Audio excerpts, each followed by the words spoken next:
Hi everyone, my name's Carmen and I'm a digital performance lead at Xero.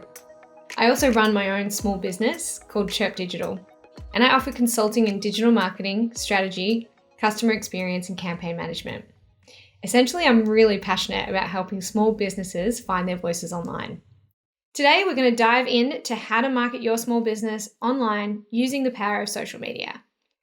If you're here, I probably don't have to harp on about this too much, but social media users have passed the 3.8 billion mark.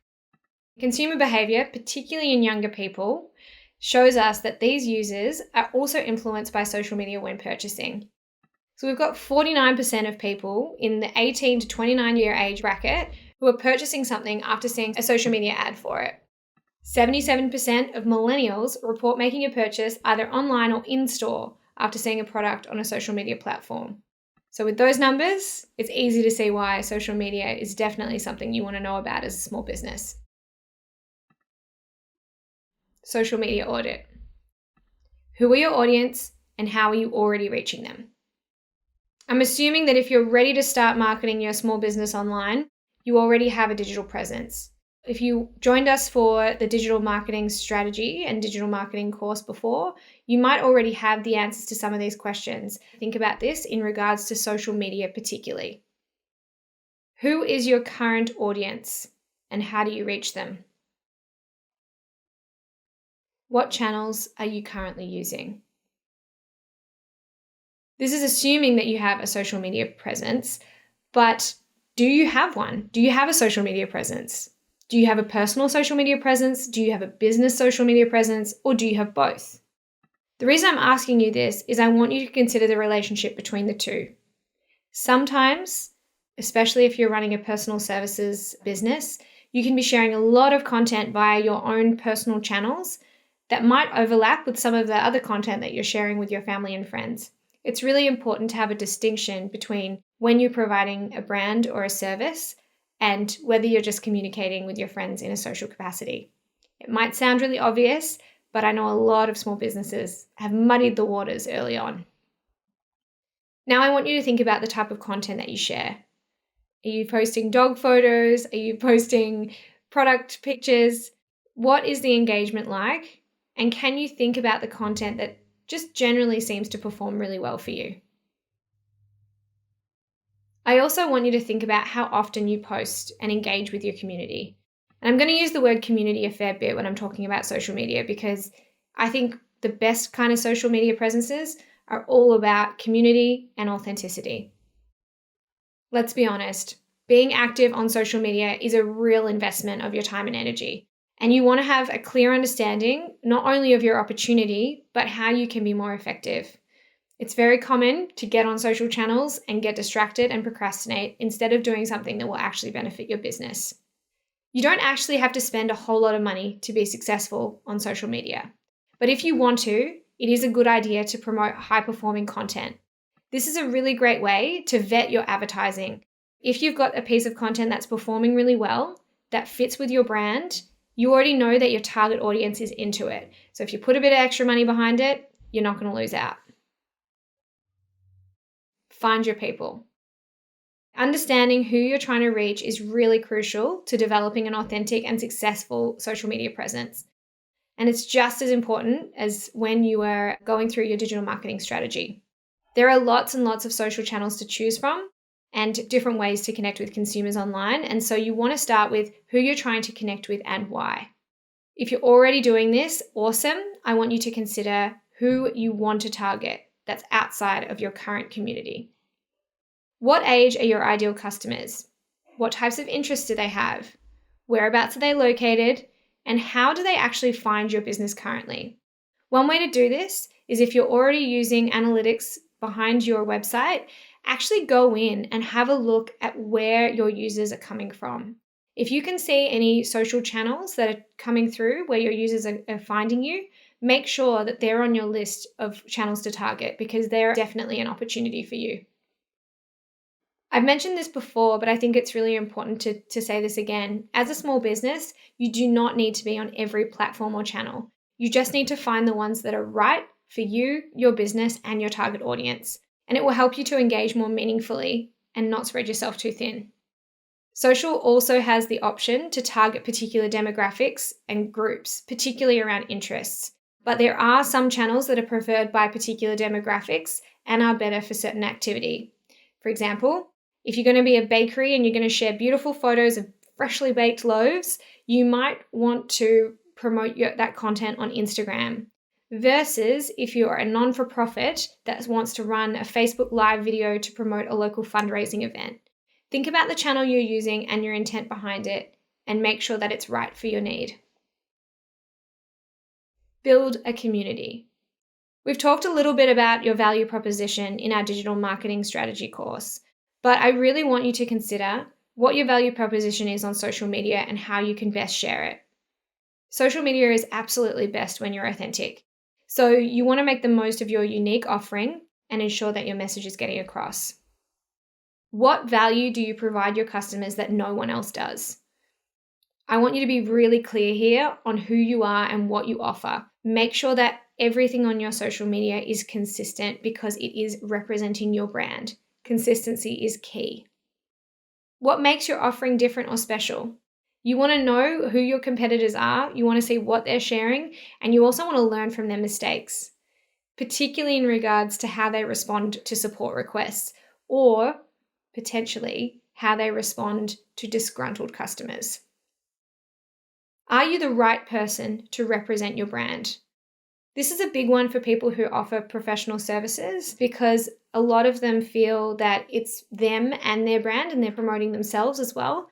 I want you to consider whether this is right for your product. So for example, if you're somebody who delivers great service but maybe isn't so comfortable doing videos or being in photos, maybe you actually promote your content on social media by sharing your customers and elevating their stories rather than your own. You want to consider what the right message might look like and choose the ones that actually connect with your community the most. So even if it's not product related, if it's a human interest story, as long as it connects, that's what you're going to go for. I want you to be authentic, but I want you to get the right balance. As I said before, some of your messages are going to be about your services or your product, and some is actually going to be about brand building. Be clear on which is which and know the intention behind each of your messages. You're going to want to have calls to action on anything that's product driven, and brand building, you also want to be able to send them to your website to find out more if that's what the relevant endpoint is. One of the things I'm going to mention here is there are loads of brands who look really identical online. And the ones who succeed are the ones who do so because they have a story to tell and they come across as authentic, interesting, and engaging. I want you to connect, support, and share. So social media is not just a one-way conversation. You need to connect with the people in your community to show them that that connection is real. Spend time engaging with your community and respond to them, answering any question that they have.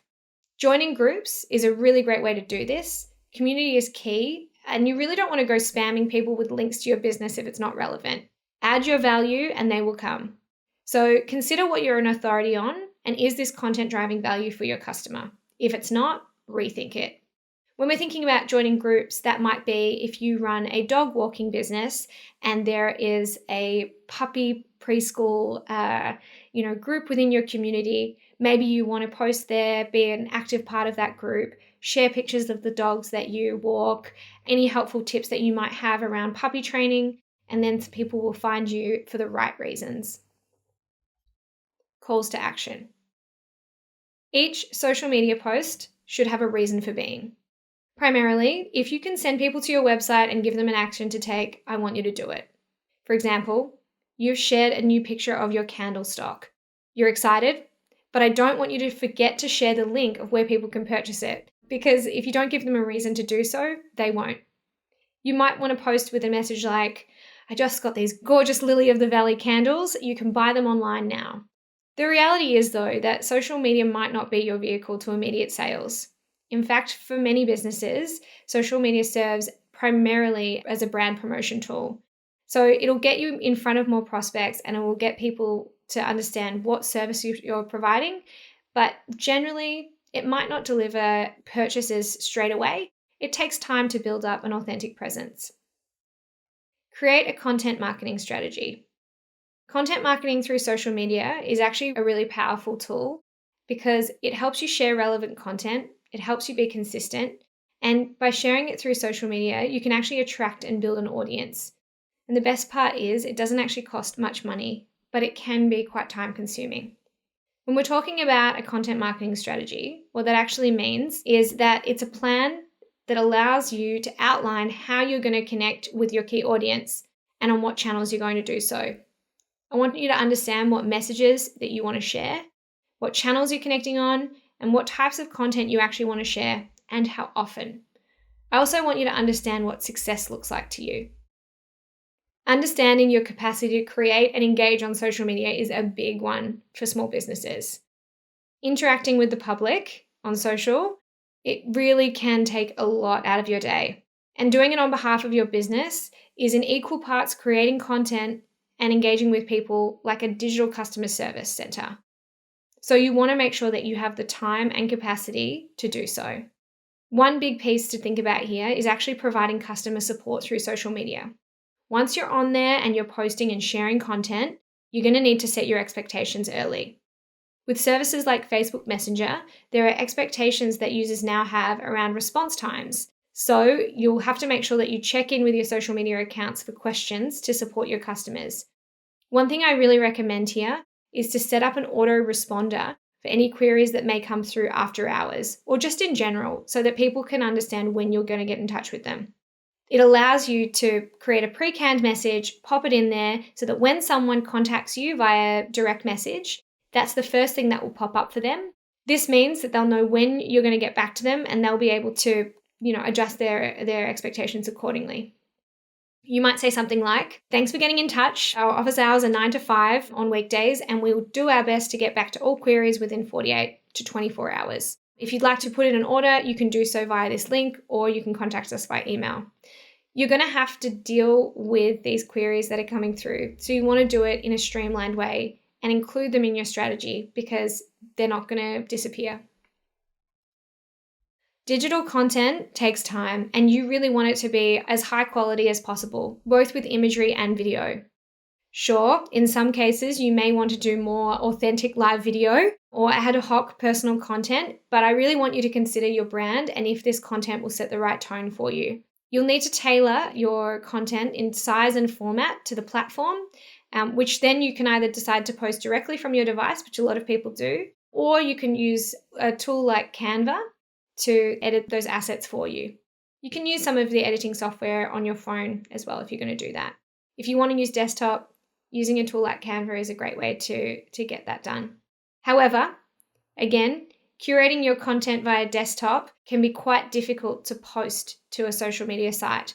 So you may want to use a social media scheduling tool so that you can create your content all in one go on your desktop and then schedule it to go live at a particular time so you don't have to post it in an ad hoc way from your phone or device. I want you to consider right place and right time. So most platforms will actually provide insights into the best time to post and share content. And you can research these pretty easily by searching online as well. If you're going to share, please consider the time and environmental context, particularly if you're sharing something that might be considered sensitive. Cultural context is particularly powerful on social media, and you really have to consider whether someone could be offended because you might gain visibility for all the wrong reasons. I want you to think about a bit of an intense example, but I want you to think about a museum sharing a picture of an antique gun after a tragic gun-related incident, or even the famous Pepsi commercial which trivialized the Black Lives Matter movement. Make sure you're up to date with what's happening in your industry and also with world events because you do not want to be on the wrong side of a viral moment. Tying it together. Know who your audience is and where to reach them. Know what your message is and what content your users engage with. Engage and connect with others and be authentic. Link back to your website where possible. Now that you've got it all written down, it's time to get out there and put your social media strategy into action. Industry focus. What does your social media presence need to be to match up to the best in the business?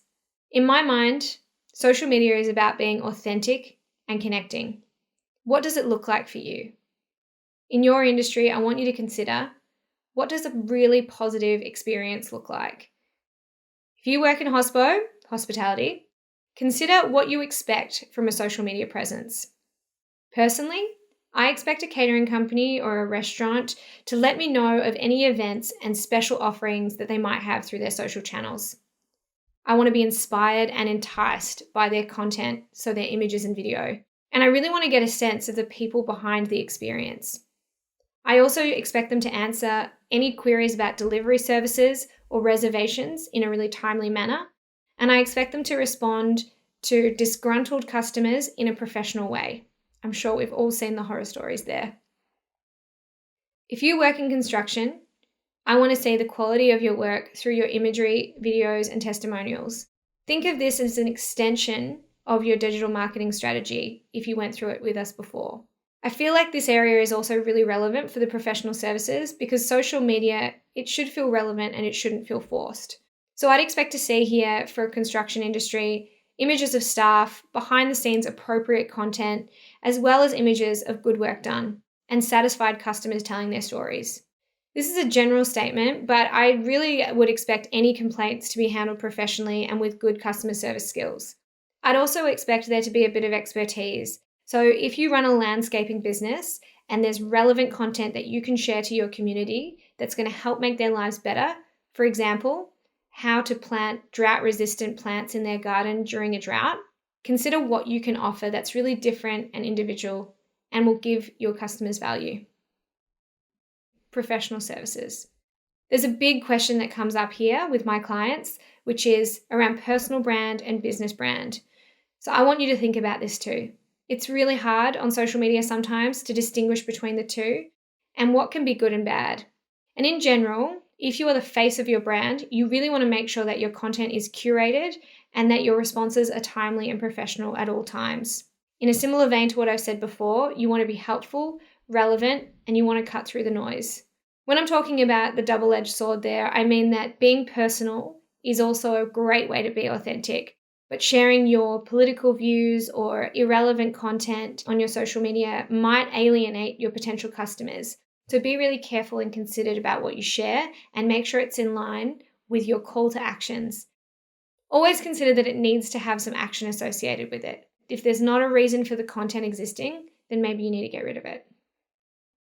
I think it's fair to say that retail has a very strong presence on social media generally. What do you expect when you see some good social media engagement? Essentially, you want to see that the retail store is supportive of their customers, that they respond in a timely fashion, and that they actually provide inspiration and storytelling through their imagery where relevant. You also want their content to be seasonal. It seems very weird if they're not sharing content that is in line with potentially what their users are experiencing. There's been some really great content coming up that's seasonal for retail.